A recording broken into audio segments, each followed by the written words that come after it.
So I was young and I was making money, but I was also working my tail off. And it was just like waking up at 3:30 every day, 6 days a week, getting home at 4 p.m. I had to drive down to San Francisco and I live an hour north.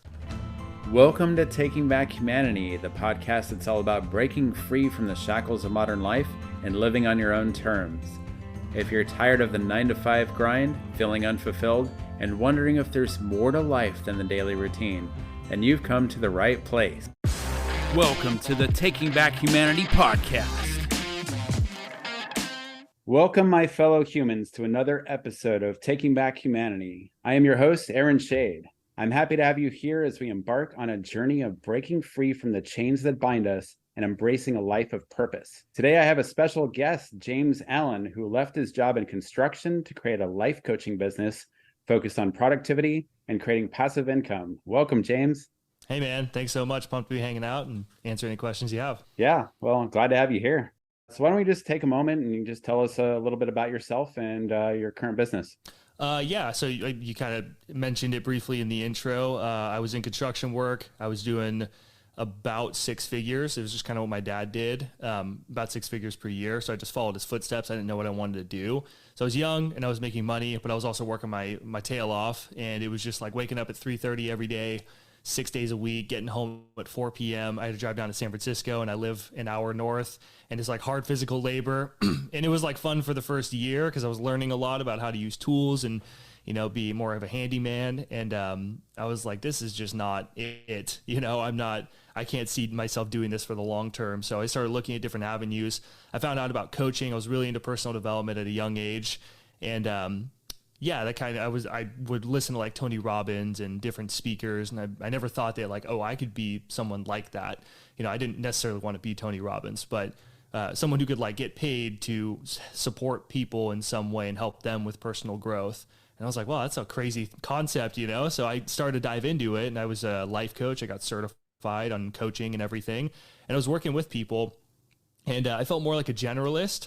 And there was like a therapist at times. It kind of felt like people sharing like some like deep seated issues. And I'm like, I don't want to like do this per se, but I respect like therapy and all that.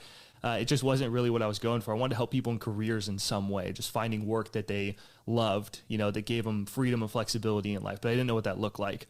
So I started helping people with like productivity because I had learned a lot of different ways to just be more efficient with my time in running my own business and starting it and kind of being my own boss. So I was working with more clients in terms of that. And that's where I found out about digital products, online courses, creating passive income with that from a few different mentors of mine, like Ramit Sethi, Graham Cochran. And recently I found like Justin Welsh is another person I really enjoy. But Graham Cochran was like one of the first ones that really introduced me to the concept. So I started using it and applying it in my life. And I created a bunch of courses and I kept failing at it. And I'm like, what the heck? Like, I know I can do this. I see other people doing it. And then I remember waking up in the morning and I opened up my computer and I saw that I had made $200 or $197 overnight. And I was just like, holy crap, like that freaking worked, And it was just this crazy feeling. And I'm like, oh, do I know this person? Because I would sell my courses, but it was always on like a phone call, so I had to actively be working. It was never a passive income sale, like truly passive where I could be sleeping. And I looked at the person who bought the course and I had no idea who this person was, like never met them, never heard their name or anything. And I was like, that is so crazy. And then shortly after ended up making another sale because I had 2 tiers to the same product, which is a little pro tip I learned. So I had a 197, then a 297, and someone purchased the 297 shortly after as well. And it just kind of started to snowball from there. And I got better at it and I just learned more and more. And then I was telling my clients who I was working with productivity, because I like to ask what their wins are for the week before we get started, just to see progress. And they're like, well, what are like your wins? So they wanted to hear mine too. And I would share that with them. And they're like, can you actually help me with that? Because that's like the ultimate form of productivity is like, I was working with coaches and entrepreneurs and they're like, can I make money like without doing things, like that is ideal. So I just kind of started to help them. And then, it's just snowballed down this path of me being obsessed with the topic of how can we make money without actually working and helping others at the same time. And just getting better at that and just teaching people the things that I learned along the way. Wow. That's very similar to a lot of things that I do too, because in a membership setting, I help people find ways that they can earn income so they can travel more. So I think what you're doing is very aligned with what I'm doing right now, as far as getting people interested in maybe an alternative career path, or just being more happy with what they're doing every day, whatever that means, and then freeing up time with what you're doing with the passive methods of earning income through digital courses, and then maybe also having some coaching elements associated with it as well. Yeah, totally. And I mean, membership sites are a great, another like great form to just being more efficient with our time, because like you can have a monthly subscription. The thing about a membership site, you know, I haven't ran one myself, but I have gone through trainings and stuff from like Graham. He teaches a lot about membership sites, and I've been in great membership sites and programs, and they require ongoing work. You need to like update, you know, it kind of depends on the style of your membership site. But what I've learned with them is like it's content, coaching, and community. So you have to create new content every like month, a new masterclass or something for your students. You show up and do like a live Q&A. That's the coaching piece. And then the community, like being involved in the community. So like it requires that more ongoing work, but it's still a great business model. And down the road, I do plan on making my own membership site. It's just not really high on my priority list right now. But with an online course, it's also, I think, a great value add on top of a membership site. If you know you listen to this and you're thinking about options, because people can find out about your course and then they invest in that, and that's something where you know you can build it once and then you can fine tune it to where it's working, and then you can just kind of let it go and it does its thing. You know, once you get the system right, the copy, the transformation from the course and whatnot, just like little tweaks here and there. And then that's like the first step where someone finds out about you to get started with whatever it is you help people with. And then you're like, the next level up to work with me closer is my membership site. And then the next level past that can be like your private coaching. So I think it's good to have that like diversified kind of business that we can build eventually, where people can work with us at different levels and get different levels of support. Mm-hmm. Exactly. I definitely am in full support of that. I was just curious, before you created any courses, did you do any kind of a beta launch to just test the market to see if they're even interested in what you're talking about? Or did you just go put the course out there and see what happened? So I built 6 online courses before I made one that sold passively. And I didn't know about like creating passive income with courses for about 4 of them. So it took me about 2 different tries of kind of like learning it. And it was like, one where I had a course and I was like, I can have this be like this passive income thing, but I didn't do like the customer research and the testing ahead of time. And it didn't work for obvious reasons, but it was a course that I had got from my coaching institute that was like proven and tested from all of their research. So I just kind of assumed like, I don't need to do any research. That's all covered for me basically, which was stupid. You know, if I could look back and just smack myself in the head, but, there was a course after that. It was a productivity course where I actually like said, okay, I know what I need to do. I'm just going to do it. And I did a bunch of customer research. I ran surveys. I talked with people. I tested like the names and everything. And I got a lot of feedback from people. And that was the one that sold passively. So it does require doing upfront work ahead of time. And if I could give people like any tips of things that I have learned that I would do now is, you know, a lot of people, though, myself included, is like, we'll create this massive course with a bunch of different modules and it's super in depth. Don't do that. Start with what's called an MVP, a minimum viable product. And this is really big in the software space, like Silicon Valley and stuff, where they just get like the bare bones of their software put together. So it's like, it does its job, but it's just kind of like the least amount of like complexity involved, just so they can start having people test it. And then from there, I would have, you know, people with like a lower price point on a mini course is basically the version with your online course. Because what people don't realize, it's not like a book where you have to write like a whole new book per se. An online course, you can just like slowly update it and just say, oh, I made a new video and I added it, and just keep doing that until it gets to a point where it's a lot like beefier of a course. Mm-hmm. And then, you know, you're using feedback from the people that get into it at the low price point, if it's like 50 or $100, depending on the topic. And then from there, you get feedback from people inside of it, and you can be like, oh, I'm going to add this module. They want help with this. And then you kind of like build it as you go, but you start with just like a 5-step baseline.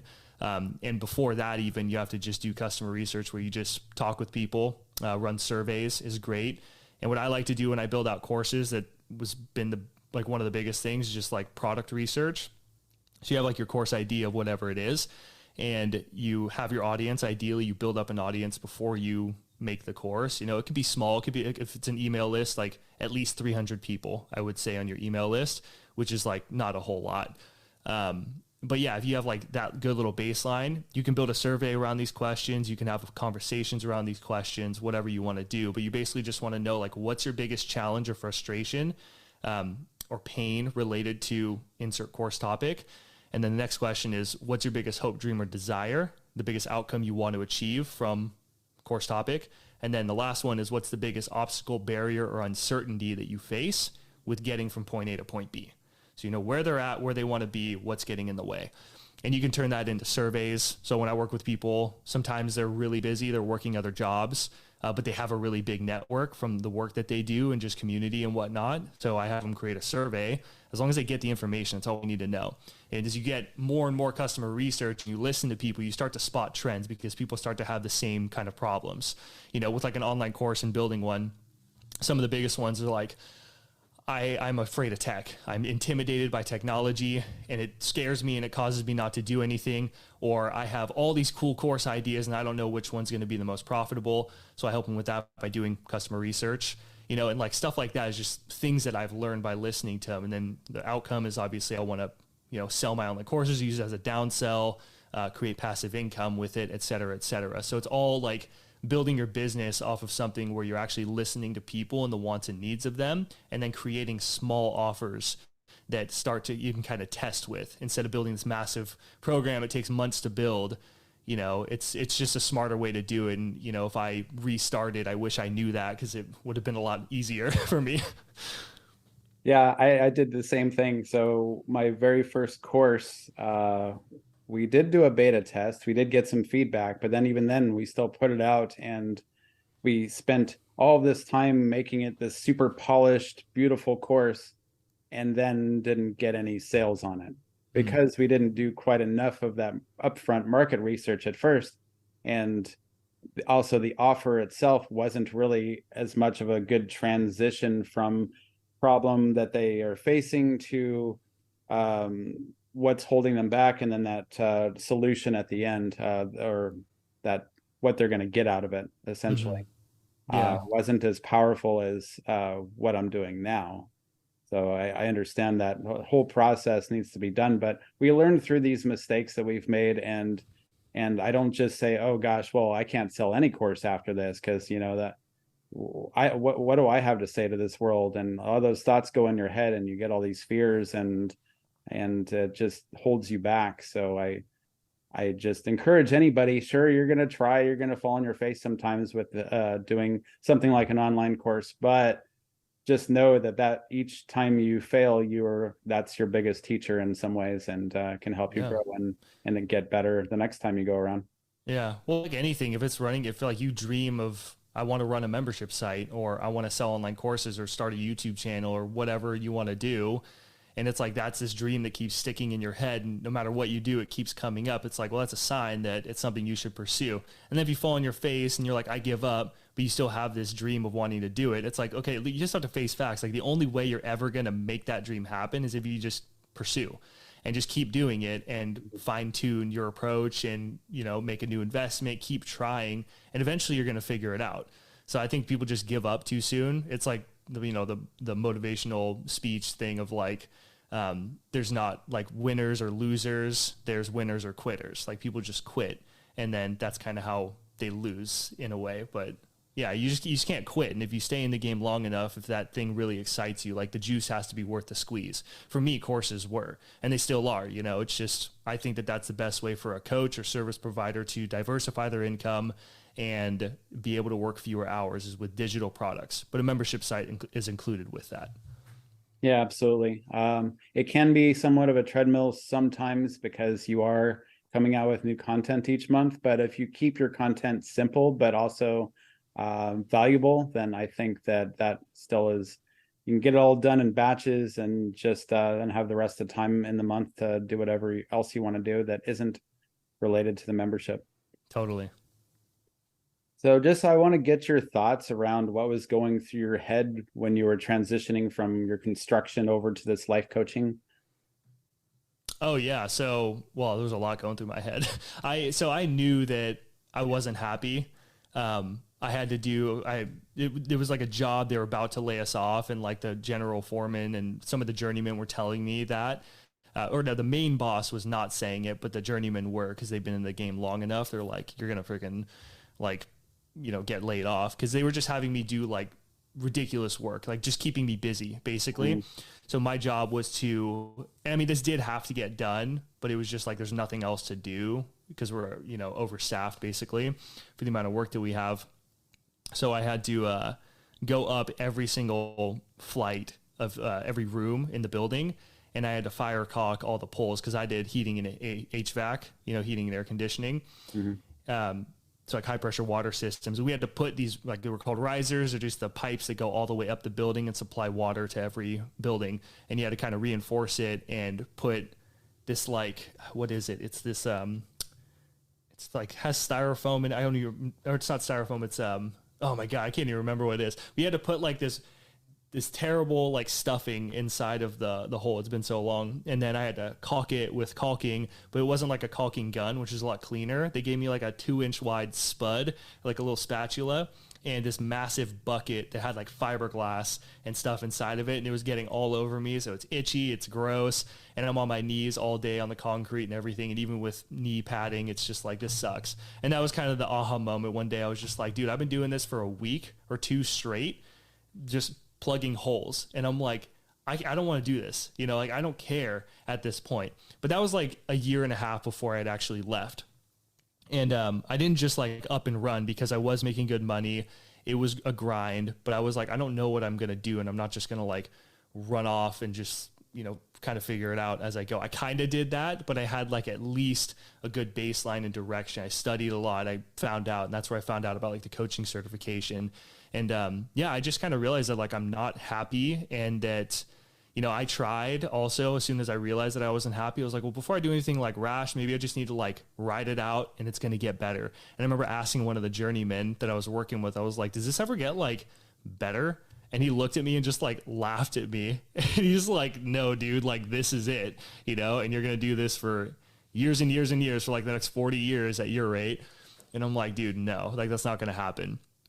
So it's just a lot of emotions, and actually it was a 5-year apprenticeship. And then after that you journey out, and I was like 4 years in when I finally had all my ducks in a row. And it was pretty much just like, let's get going and just start this, do this, go for this coaching thing. Cause I was certified. I had all my everything there. It was just like, do the work now. And I was just so tired from construction all the time because I'm grinding every single day, like nonstop. And I didn't really have energy to put into like the coaching stuff. So that's when I ended up just leaving, and people thought I was crazy because I had 1 year left, and my dad especially. It was not a pretty time. He was very mad at me, and there's still some kind of like weird thing there because it was like his pride of where he found success, kind of thing. It's like if your parent was a doctor or a lawyer, and then you like started to do it, and then you left. They'd be like, "What are you doing?" It's just kind of that. They want the best for you for sure. But yeah, that's basically what was kind of going through my mind. I just knew that I was in a job I didn't like. I knew I wanted to do something better with my life, more meaningful. And I figured the sooner I start, the better, and that's what's led to impacting a lot of different people, working with people having like 10K months and that kind of stuff. And it's just, none of that would have happened if I had stayed in construction work. Yeah, I think time is a limited resource, and having something that just sucks all your time, that doesn't fulfill you, and actually you're just frustrated with your situation, is just not really a great way to live overall. So I commend you for taking that leap and figuring out what really resonated better with you and making it happen. Yeah. So I assume you had at least some fears while you were doing this transition between your construction and then over to life coaching. Can you describe any of what were you thinking then?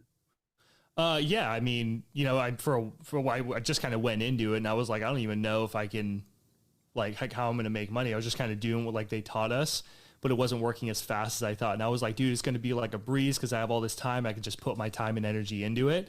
And I was trying, like genuinely doing the best that I could. And I realized that this is a lot harder than I thought it was. And a big reason too is like you have to take into consideration like where you're at in terms of like your mindset, which I think is so big because like we can have the tactics, and it's just proof with me. They give them all the tactics, all the strategies and everything, like do this. But if you're not like doing it, then it's never going to work. You know what I mean? So it was, I had a lot of different mental barriers that I had to just kind of get over, and like a lot of imposter syndrome, and whatnot of like, especially with like, it's difficult when you have people around you too. Like I would meet with my dad and it was like this judging of like, oh, you left construction. It was this whole thing, you know? And, it was just difficult to do that when you're around those kind of people. So I had to find other people that I could surround myself with that would actually cheer me on. And that took me quite a while. Like I had the community from my coaching institute, and I would go to like new events and everything, and always like lifted me up, but staying in touch with those people and that kind of stuff. And just a fear of like, I realized like it was harder than I thought. So I wasn't making money. And then I got like another job on the side, and I did some other odd jobs. Like I worked at REI, and that stuff was fun too. Cause like, it was kind of something that I also wanted to do. Cause I pretty much just like right out of high school, you know, a year or two later, I went into construction work, and I was in there for multiple years, like 4 years or so. And, yeah, I was like, it'd be kind of fun to like work at other jobs. Cause I had like one job before construction where I worked in like a motorcycle shop.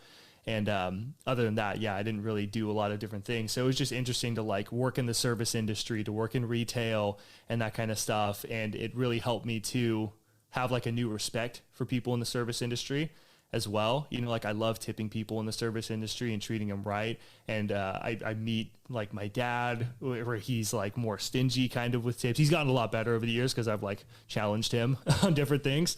But all that kind of stuff like really just led me into being a better person. I think that that's what like the biggest takeaway from the whole thing is. Like if you're in a job and you're thinking about doing it, like you have to realize that it's probably gonna be a lot harder than you think, because I don't know you, but I had a really difficult childhood. A lot of chaos, and that's what led me into personal development at a young age. But like being an entrepreneur and going for it, and even doing something on the side, like being your own boss and saying, I'm going to do this work today, and actually follow through with it. It takes like time to build that muscle up. Some people have it more than other people. But if you're always used to like show up at a job like I was, and it's like, do this, and then you're off at this time, and this is your job for the day, like you're being told what to do, you're like, oh, okay, cool. And then you could be good at it. But like when you become an entrepreneur, like the whole mindset shifts of like, I have to be the boss now. I have to tell myself to do something. And I also have to have the employee hat on where I can go do it and actually make it happen at this deadline and give myself those deadlines. And that's like why I had to learn about ultimately kind of led me to like the productivity stuff. Yeah, I think just staying organized and keeping to a schedule. I mean, at first it is hard to manage. I even find myself having trouble with that sometimes. But and then along the lines of just making that transition and going into coaching, and there is a lot of self-work there. Even for me, that's what I'm focused completely on right now, pretty much, is just getting my head right and getting my energy right and getting the message that I want to put out into the world right, and having that energy behind it that says that attracts people to that because it's something that they actually need. That's a lot of what I've been doing lately, and Right. I'm just going to keep working on myself, because the more I can improve, the better experience that people will have either in my membership or any other offerings that I have. Yeah, well, no, for sure. And I applaud you for that. And it's just like, that's what you have to do.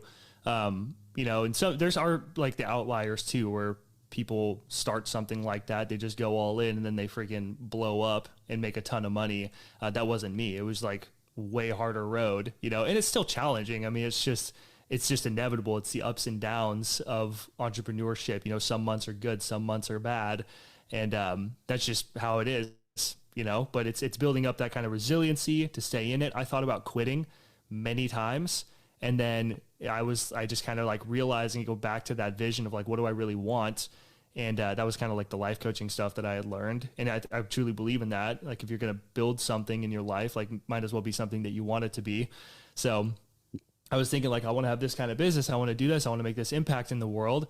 And instead of just woe is me and thinking about leaving and becoming a firefighter or something, which I could totally do. You know, I know people who are firefighters, and I could get into the academy and like go pursue something that was like a quote unquote good job. I could go back to the union, but it's like, if I think about that, I constrict inside. And I think that that's so important as like an entrepreneur. And if you start this or just any kind of thing that's like really leaning into yourself, it's just like you said, it's feeling more of and getting really hypersensitive to like how we do feel about ourselves, because I knew that like, this is what I want.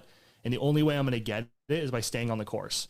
Like that's it. Work is going to teach me how to do it. So I just have to keep putting in the work, asking better questions, learning from people, studying, practicing, and that is it. And I know that it's going to work, you know? And then shortly after that, you know, I had like a 10K month. I did a workshop, and I shared a story too, because that's what they would teach me in my coaching institute, where it was like you do workshops online or offline, and then they had like a workshop template and stuff that we follow.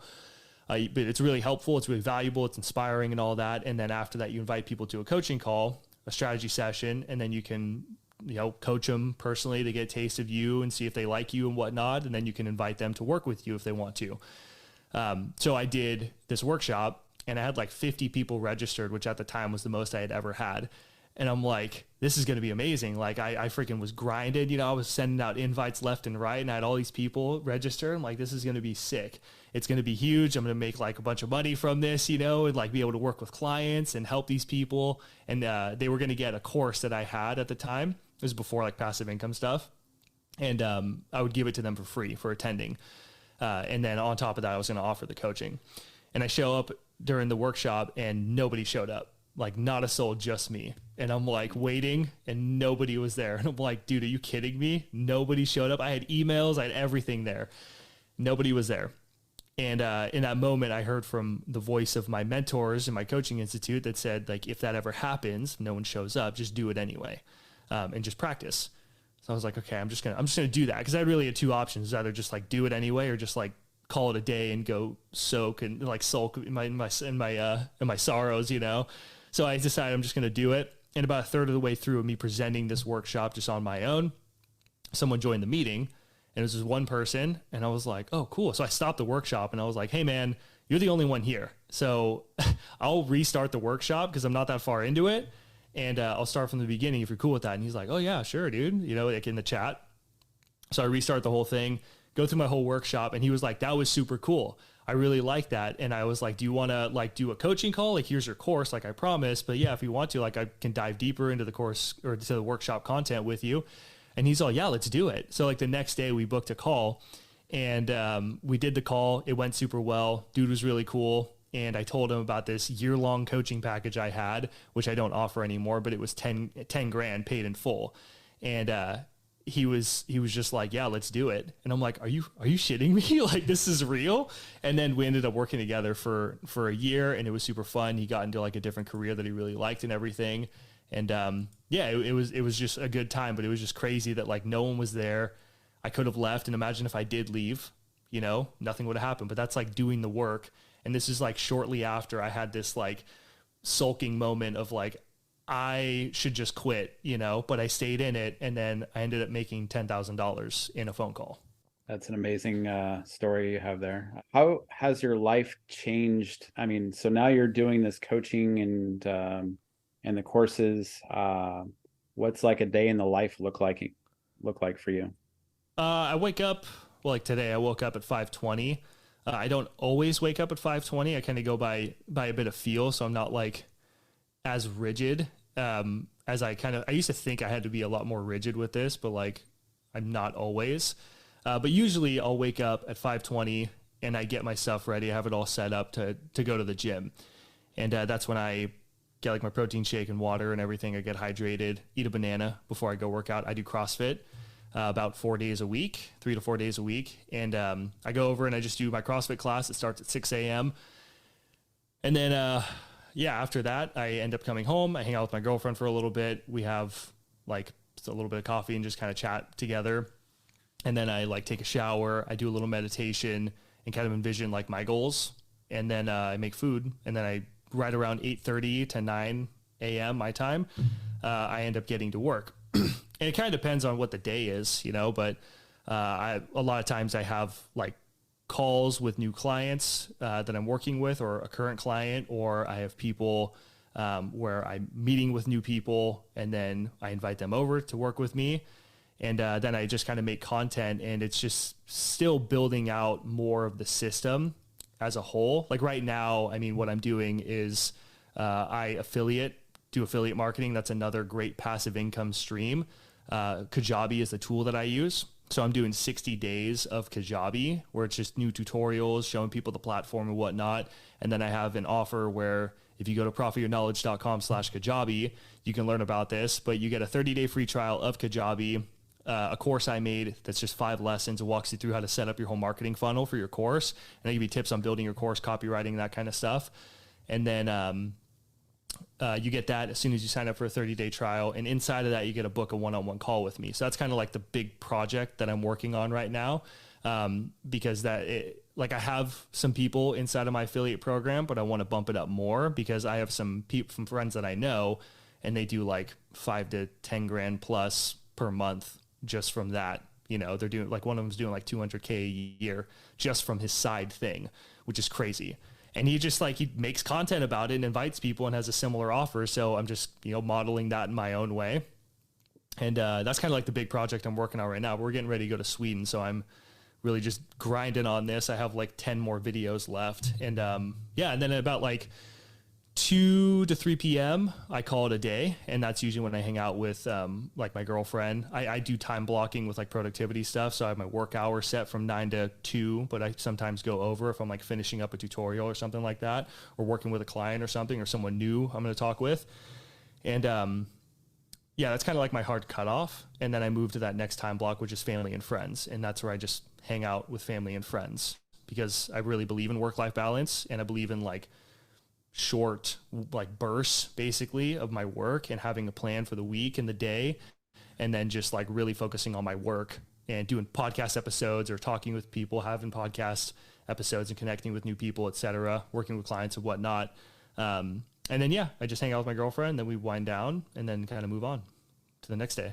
Yeah. So in terms of work-life balance, it sounds like you do a lot of front loading on your work, so that way you can go to Sweden or take a trip if you want, or do other things, or how does that work? And the thing is too, like having the right kind of systems in place. Like I love YouTube, and I'm really focusing on YouTube a lot more this year, because I've done like 1 video per week for a long time, and that's helped me, you know, get discovered. Some videos pop, a lot of them are just kind of like not high performing videos, but like with productivity, I had a couple of videos that went into the multiple thousands, and that was getting me a lot of different opt-ins and got people into my system. And that's where they found out about my course and then started buying courses. So if I'm going on a trip to like Sweden, I'm going to work with clients. I let people know like, hey, I'm going to be leaving. I stay in touch with people that I work with. We do our weekly calls. In between those calls, I use Voxer. So I'm going to give them Voxer access. And if like they really need a dire emergency, like I'll find somewhere to get, you know, some like a Zoom meeting on my phone, I'll help them. But like, I don't want to do anything. If I go on vacation, people are like, oh, work from anywhere. And it's like, no, I want the business where you don't need to do that. If you want to go on a vacation for 2 weeks, you can go chill for 2 weeks. And like, I'm bringing a book that is going to teach me about the thing that I want to do after my Kajabi thing that I'm working on. But as I'm in Sweden, every day, a new Kajabi video is going to be coming out. And that gets people into my ecosystem. They can find out about my course. In the Kajabi thing, they can book a call with me. So when I get back, you know, that's going to be every day is going to be a new video. So ideally, you know, it's going to be booking calls just from that as well. So I don't need to do it as manual for booking calls. I do send out things to my email list as well. So scheduling out emails and scheduling everything. So as I'm in Sweden, I can know that I have a system. It's getting discovered. New content is being put out. Emails are being sent, you know, and that's like the automation feature is just so big, and just using automations in our business to like make a new offer while I'm out in Sweden, thinking like I've been brainstorming like for the people that are have been on my list for a long time and have been engaging, from compared to the people who aren't active. It's like, can I give them a special deal while I'm out in Sweden and automate the whole thing? So I just say like, hey, you get a coupon code, it's this, and then, they can take advantage of a deal or something like that, So that's the kind of stuff that I'm thinking about before I go to Sweden, and that I've just been really chipping away at to get it all set up so I can have my ducks in a row, so I can actually just chill in Sweden and be confident that my business is working for me when I'm not, Yeah, definitely.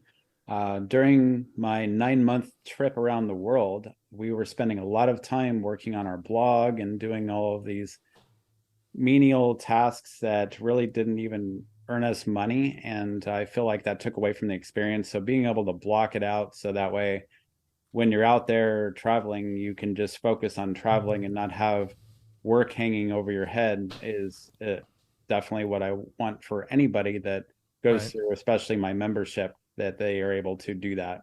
Yeah. Well, it's interesting because like people go on vacation in like these really nice, like an all-inclusive hotel or something like that, and they throw a bunch of money down for this trip for like a week in a hotel, and then they're like on their phone and they're doing all this stuff and like constantly on calls and stuff. And like, I see that and I'm like, I don't want that kind of lifestyle. And I haven't, since day one. So I think it's like, you have to be aware of how you build your business, so it does support the kind of lifestyle where like, I mean, I'm not in a position right now where I could go 9 months, and just no at all contact with my business. That'd be sick. I think taking like a month off would be badass, just like a sabbatical where I just don't do anything for a month. And I know that my systems are working, not at a point where I can do that. But 2 weeks, that's manageable. I think 9 months would be badass. I feel like if I did go on a trip for 9 months, like, yeah, I'd be checking in on stuff for sure. And I'd still make content and stuff, but it'd probably primarily just be that, where it's like the content piece, We did break down like, okay, these days it's good weather, so we can get out and do things. Oh, there's a couple rainy days here. We'll do some work on those rainy days when we don't want to be out. And that was how we balance things. But I still felt like we did a little bit too much on the work side. But at the same time, we did get to see 16 countries on that trip. So crazy. Yeah, I remember when we first met, you were telling me that story. I was like, that's so cool that you did that. Yeah, and I'll probably do it again, but it's not happening right now. Yeah. So are there any unexpected benefits or rewards that you've experienced since you've been doing what you're doing now? I mean, yeah, there's, I guess unexpected is, I just love like being able to provide value to someone else and their life, and like, I'm really big on, I want to make this as easy as possible for the clients that I work with, or even in my course. So I have like templates that I built, that were helpful for me, and I add them in there. And like, I was working with, one of my clients, the other week, and he's at the point where like we're starting to build out his actual course content and an outline. And I have a template for that. It's like I have an app for that, but it's a template.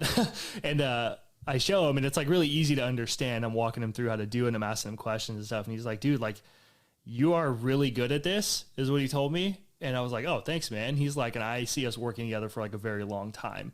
And it's just like cool to hear that. And again, it ties back to that thing. Like, if I never took a leap to just like start it, even as a side thing or whatever, it's like, I never would have been able to impact other people in that way.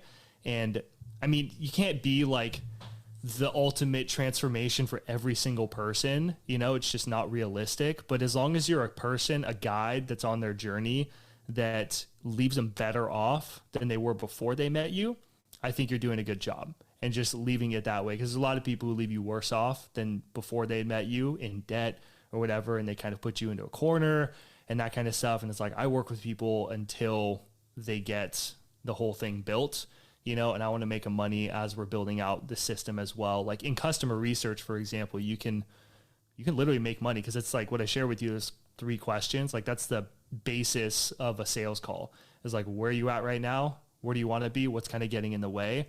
The only thing that you could add to it after someone shares all this stuff and you repeat back and make them feel heard is like, do you want help with that? And then sometimes people are like, yeah, actually, that would be awesome. And then you can make an offer to them. And it's just cool to be able to support people in doing this stuff as well. Because I think it's just the new way of like business, and just sort of, we're in this, like, I really see it as like being like a beginning of this kind of transformation where like that's going to be like the new work, is being able to travel around for 9 months. And right now it's still pretty mysterious because we're in this transition phase.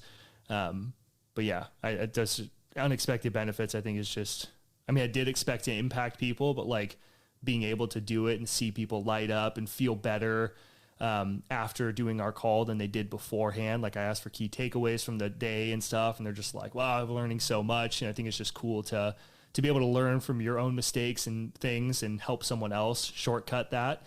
I think that's really cool. Looking back at your own journey, what advice or wisdom would you offer to others considering making a similar transition? From work? Yeah, from work to creating their own thing. I would say like, don't rush into leaving. If I knew what I knew now, I didn't see this when I was in construction work, but if I knew about like, oh, I could just make like a video a week, on a weekend or something like that, or, you know, maybe say no to overtime.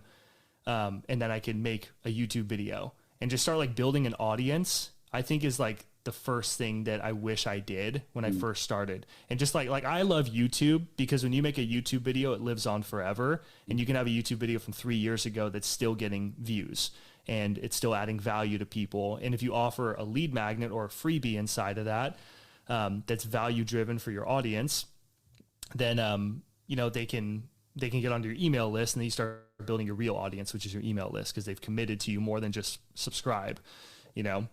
So I think that that's the biggest piece of advice that I would say if someone wants to get into having a coaching style business or sharing ideas and your knowledge where you're more of like the face of your business, is like build your audience. So create really good content. You can look at my YouTube channel. I'm not going to dive into it all right now unless you wanted to, but of just like finding different topic ideas and stuff. It's actually really simple. The hard part's just doing the work, you know, and getting over your fear of being on camera and feeling awkward and looking at a camera because it's not natural. You know, it took me a long time to get used to it. Clients I work with, they're like, you're just like really good at it. And it's like, well, I've been doing it for a long time, you know, and you're just starting out. So obviously, you know, it's just practice. But I think that that's what I would focus on, is like create something valuable for the audience that you want to help. You know, and just start where you're at. You can always pivot and adjust things. I did plenty of times to get to where I am now, but you just have to find like, what's the problem that you really want to solve in the world? You know, it's just evolved where like, I want to help other people who want to coach and create content and stuff and turn that into a business that can support them and their loved ones. And, you know, and I'm just forever learning how to do it myself and get better at it. So I'm just teaching as I go, and that's what you can do for other people. So just create something free, like a little PDF on the 5 biggest mistakes to avoid with, you know, your diet or something like that. You know, just something easy. I have one that is called Earn Your First $500 per month of passive income in 5 simple steps. You go to profityourknowledge.com/guide. And that's the one that I offer in my YouTube videos. So these YouTube videos live on forever, you know, and then it gets people onto your email list. And if you just do that for like 6 months to a year, and you can still work in your job and just make a video a week and offer this thing with some simple like automations that deliver the thing, then like, I wish that I knew that, because it doesn't require a lot of effort per se, like to do that. I mean, you have to come up with content ideas, but it's easy when you know where to find them. And yeah, I mean, when you're building out a product, that takes effort and whatnot. But after you have that audience of people that know, like, and trust you, then when you make a product and listen to them, you're like, hey, I created this cool thing. Do you want it? And then they'll be like, oh yeah, I'm more inclined to actually pay for it because I like, you know, James, or I like Aaron. So that's what I would recommend first and foremost. You can stay in your job unless you're completely like dead and you despise it wholeheartedly and you have no energy whatsoever, then like, how can you cut back time? But like, understand that if you build a business model like this, it's going to take time, and the most valuable asset you have is your audience. So focus on building that. Yeah. I've been taught that you build your audience, then you use your audience to build your list, and then you build your offer. Yeah. That's the right way to do it. I didn't know that when I first started. Because then you can get all the feedback from the different people. You can send them those opt-ins like to your email list, those freebies that might be 5 ways to do this, or a PDF that gives them a lot of information, and just try to see what sticks with people, and then keep growing from that. Where can people find you and learn more about your work? Yeah, I would just go type in Profit Your Knowledge on YouTube and my channel should pop up. And then YouTube is probably the best place just to learn more about it because I put majority of my content on there. I'm not really on Facebook a lot. I just kind of connect with some people like Aaron and we connected on Facebook, and I get people on my podcast from there, and then I get to go on their podcast and whatnot. So, I pretty much just check out YouTube, or you can go to my website, profityourknowledge.com. If you want that guide, earn your first $500 per month of passive income in 5 steps, you can go to profityourknowledge.com/guide, or just go to my website. The whole thing's built around that. Yeah. And I'll include all of that in the show notes for people as well. Sweet. So that's our show. Thank you for sharing your story with us today. It was a pleasure having you on the podcast. Yeah, man. Grateful to be here. Thanks for all the great questions. And I hope that people got value from today's episode. Okay. I absolutely think they did. I got value from this episode too. So thanks for being here. Yeah. Cheers, man. Okay.